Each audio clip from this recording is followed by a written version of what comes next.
hospitals that have stopped providing transgender surgeries and hormones for kids. On this front, does that have anything to do with the DOJ subpoenas last week? Should we expect any more hospitals to be shutting down their programs? And I wanted to also ask what you make of all these media reports, especially the AP, which I noticed, which these children as losing something that's saving their lives.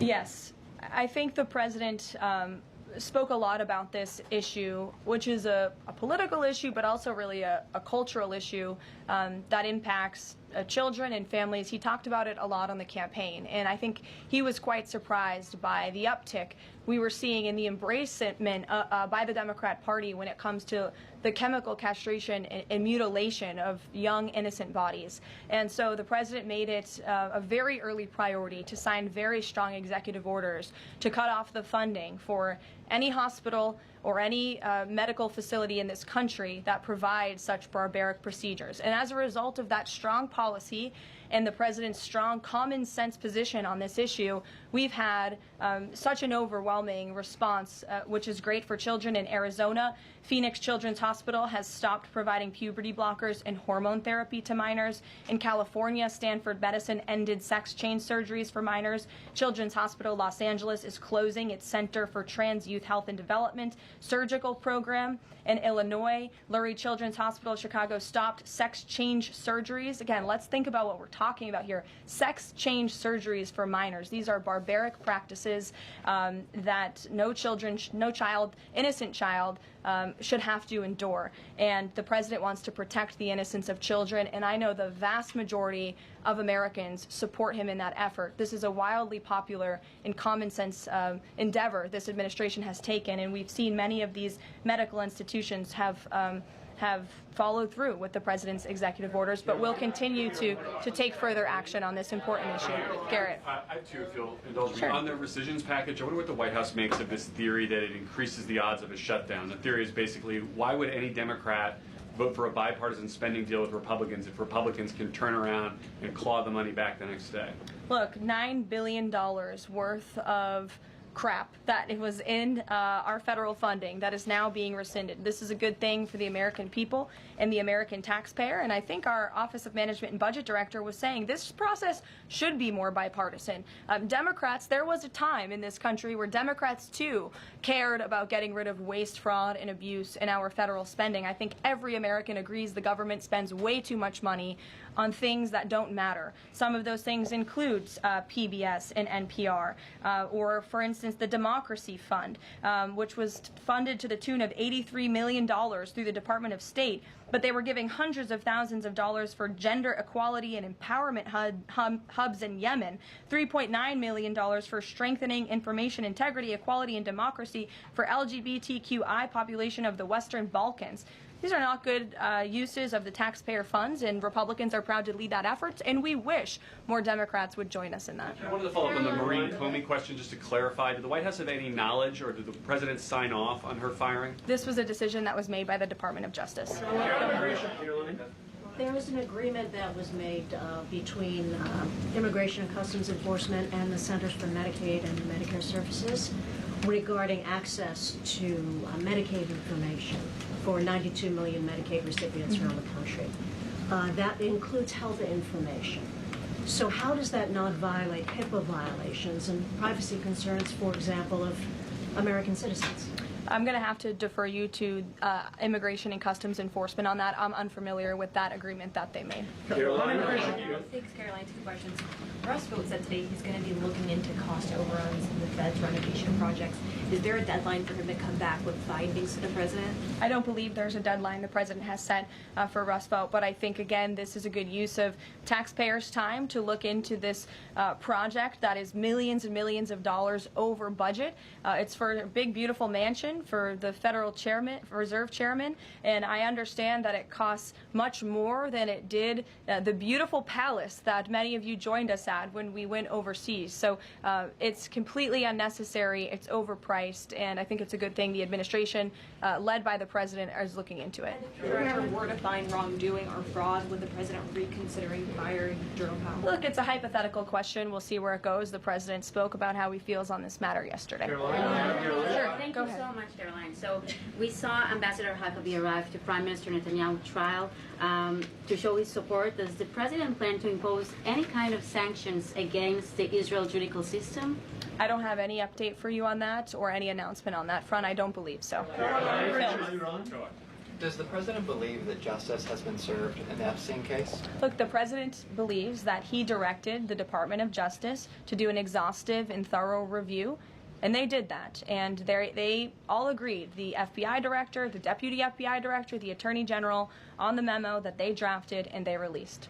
Thank you, Caroline. Just a follow-up on Reagan's question. Representative Salazar's bill, it grants illegal aliens with legal status for 7-year increments. It also gives permanent path to residency for so-called dreamers. And, you know, President Trump and Labor Secretary Chavez, who previously co-sponsored a version of this bill when she was in the House, they've spoken about a work deal similar to the bill, I believe. What's the difference between a work deal and amnesty? Look, as I told Reagan, the president, the White House have not reviewed this specific piece of legislation. It's just not where our focus has been. But the president, for one, has been very clear he does not support amnesty. We'll go to, look at some friends in the back. Brian, go ahead. You didn't show up early enough to get some good real estate up here. I love it. Any update on the auto pen? I know that there was the DOJ and some others were looking into the thousands of documents that were signed off just before Joe Biden left office. Any update on the auto pen? Yes. I'm not laughing at you. I'm just laughing at how far away you are, and you're going to need to get some microphones back there. On the auto pen investigation, yes. The White House counsel's office has launched their own investigation into former President Biden's usage of the auto pen. We have requested some documents from the National Archives, and again, as I've said many times from this podium, and the president has said as well, it's incredibly important that we get to the bottom of who really was at the tip of the spear in the decision-making process here in the White House, because former President Biden himself admitted to the New York Times, I understand he never gave interviews when he was here, but now all of a sudden he wants to give one, and he said that he did not actually review every single pardon that he signed on his way out the door. That's incredibly concerning, and I can tell you it's something this president would never tolerate. This is a president who is signing things all the time. Any document that has legal implications, this president's signature is on it because he's the one making the decisions. It does not appear that was the truth in the previous White House, and I know the American people want to receive answers on who was running the show, because the decisions that were made in this place really destroyed our country, and we deserve to get to the bottom of it. Mark, in the back. Thanks.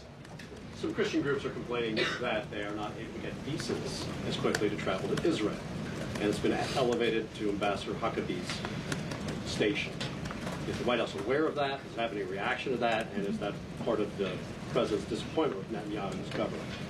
Look, I'm not aware of that, Mark, but I'm sure, again, our National Security Council is, and also the State Department. As you know, travel visas roll through Secretary Rubio's shop over there, whom we work very closely with. So we will check in on the matter. But I know overall this president and the administration do want to streamline the visa process to make it easier for both Americans who want to travel abroad and people abroad who want to come to our country the legal way. Sure. Go ahead. I was going to the gentleman above you, but go ahead, Libby, and then you can go. Sorry. Okay, 2 questions for you. The first is, during the Whole Nation Summit, Secretary Noem suggested there could be some changes to TSA's liquid limits. Is the president aware of that? Is that an idea that he's backing? And what would that timeline and the changes look like? Sure. I would defer you to the Department of Homeland Security, but I did see Secretary Noem's comments, and I think it's great that on day one she asked TSA, what are we doing right? What are we doing wrong? How can we make air travel more efficient while maintaining utmost security for American passengers and travelers? And I know they announced no more shoes, or you don't need to take off your shoes anymore at the airport, which I think is welcome news to all of us who travel a lot. But further guidance or decisions, of course, that's in the Secretary of Homeland Security's overview, and I would defer to her. The other question for you is on Bondi and Burgum's trip today to Alcatraz. I'm curious what the funding is going to look like for that and who the president does want to see incarcerated there if it were to become.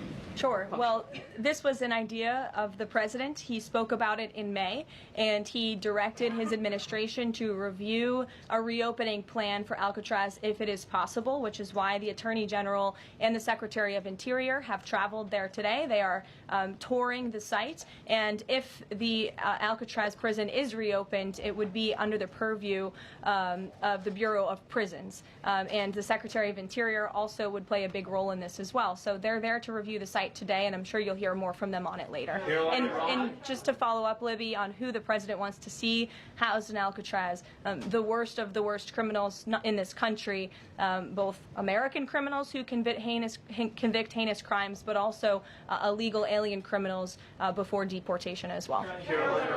Go ahead. The State Department yesterday urged the Chinese Communist Party to cease its campaign to eradicate Falun Gong, a peaceful spiritual practice.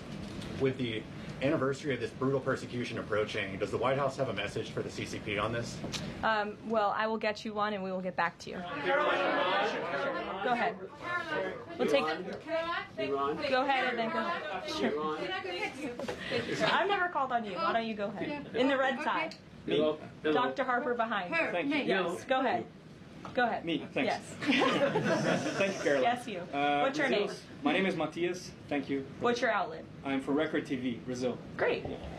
Brazil's President Lula recently said that President Trump was elected to govern the United States and not to act as the emperor of the world. And he also emphasized that Brazil is open to negotiation.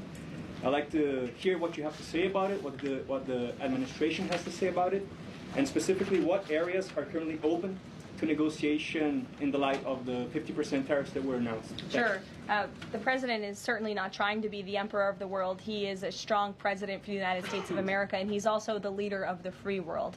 And we've seen a great shift across the entire globe because of the strong leadership of this president. In regards to Brazil, the president sent a letter to Brazil announcing their new tariff percentage. He also directed our USTR ambassador, Jameson Greer, to launch an investigation of Brazil under Section 301 of the Trade Act of 1974, designed to address unfair foreign practices that are affecting U.S. commerce.